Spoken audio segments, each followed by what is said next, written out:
To end 2024, Boardroom's December cover story stars Commanders rookie quarterback sensation Jayden Daniels and superstar Travis Scott.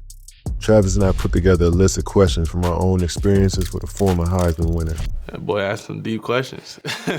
For real. And the Boardroom team traveled to his home in California to get their questions answered.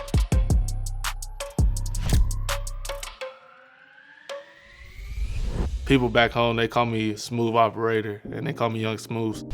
Yeah, I'll say my inspirations are people that like inspired me to play this game was one, Michael Vick, Donovan McNabb, and then overall, I'll say Reggie Bush. He's a huge part, kid from Southern California, watching him at USC. Reason why I wore number 5 and stuff like that, but to be in the position I'm in today, play quarterback, Michael Vick was for sure an inspiration for me. Playing Madden 2004 with my older cousins, playing on the PlayStation 2 and just going out there and running around Michael Vick. So that kind of just like drew me to liking him even more in his game. How I mentally bounce back or reset after a tough play or a tough series, I think it's kind of been the same ever since I've been in college. It's like the last play doesn't even matter, the last series doesn't matter, whether I go out there, throw a touchdown, we punt the ball, a turnover, fumble, interception, something like that.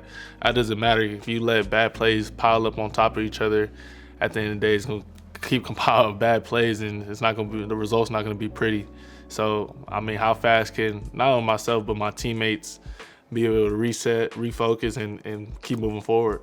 I'll talk about it with my coach of what happened, what I see, and then we just move on from there. But I'll just say, hey, be able to just talk about it real fast. Don't really dwell on it, because if you keep it all bottled up, you're going to keep thinking about it. So be able to talk about it and get it out the way. I'll say the main thing is just knowing the reason why you're doing it. One of the reasons why I do it and I play this game is to be one of the best ever. And, you know, that's high expectations I set for myself. That's the standard I set for myself. But you got to put in the work each and every day to go out there and prove it. At the end of the day, nobody's gonna care how high I was drafted, where I went, or how much money you make. You know, how can I help this city? How can I help the team win? And that's the main thing. That's why I go in each and every day. Like, how can I get better to be better for my teammates, be better for the organization, be better for the city and the fan base? Something unexpected I learned about myself was I kind of already knew, but just like how competitive I really am and how much the will I want to win. But I'll say past that is like how much impact I really have on, you know, my teammates or people that are older than me, that obviously I watched playing football and seen in the league and had high success. I didn't really know how much impact or stuff like that I'll be able to have on the team, because obviously I'm coming in as a rookie. And, you know, you got guys that have been playing in the NFL for 10 plus years. So that's probably the most unexpected thing I learned about myself. A moment of adversity I was able to overcome was my transfer from Arizona State to LSU, dealing with stuff in my personal life and everything like that, and getting up and having to go to across the world to a whole different university and not really know anybody out there who I was getting myself into, but just trusting what God had for me and the plan He had set out for me. And it worked out, but just the failure that I had my last year at Arizona State, and be able to just go from there, grow from there with the hunger and everything to go out there and get better and make a name for myself. I mean, the adversity I experience currently in the NFL is we just recently snapped a 3-game losing streak. And I don't remember the last time I ever lost 3 games in a row. So that's something new to me. Just going through that time where it's like, hey, you haven't won in almost a month, and you know, you're going out there and you're losing close games, and it's very frustrating because how competitive I am. It's like, man, I want to go out there. I hate losing more than I love winning, and I don't want to lose. I'm too competitive for that, but you know, just comes with that trials and tribulations. You know, throughout my rookie year, everything can't be perfect. You know, if everything's perfect, then everybody would be able to play this sport. So just go out there and just learning from the losses, learning from, hey, this is how we lost this game, this is where I got to get better, and continue to grow from there. It sound like hey. A coach used to tell me, Coach Herm Edwards told me, like, just know when the journey is over.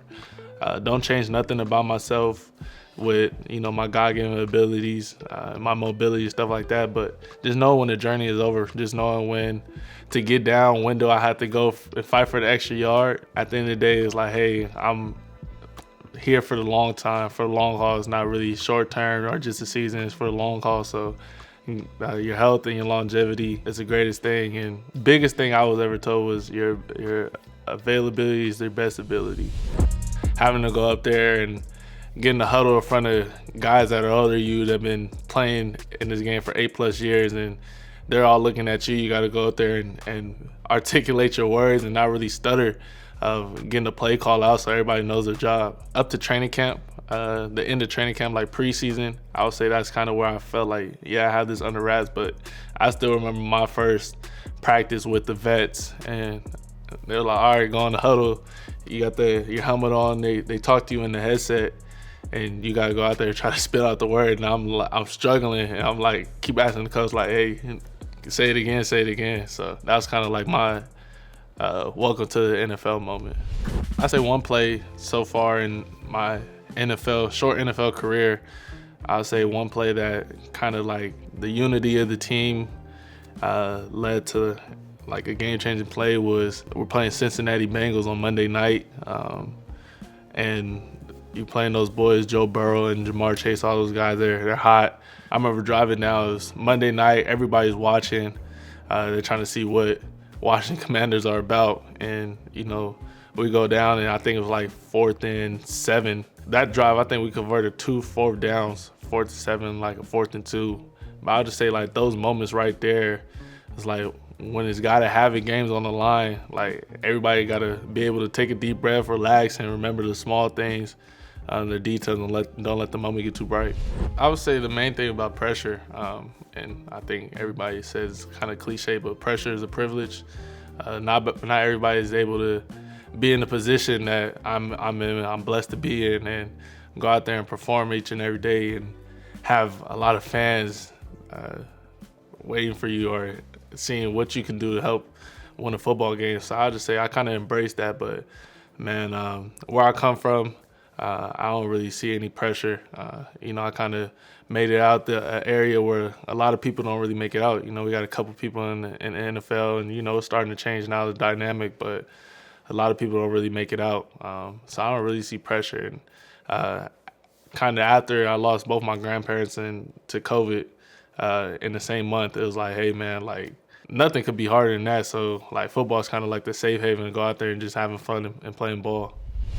That boy asked some deep questions. For real. I'll say my legacy is, man, like how I carry myself off the field.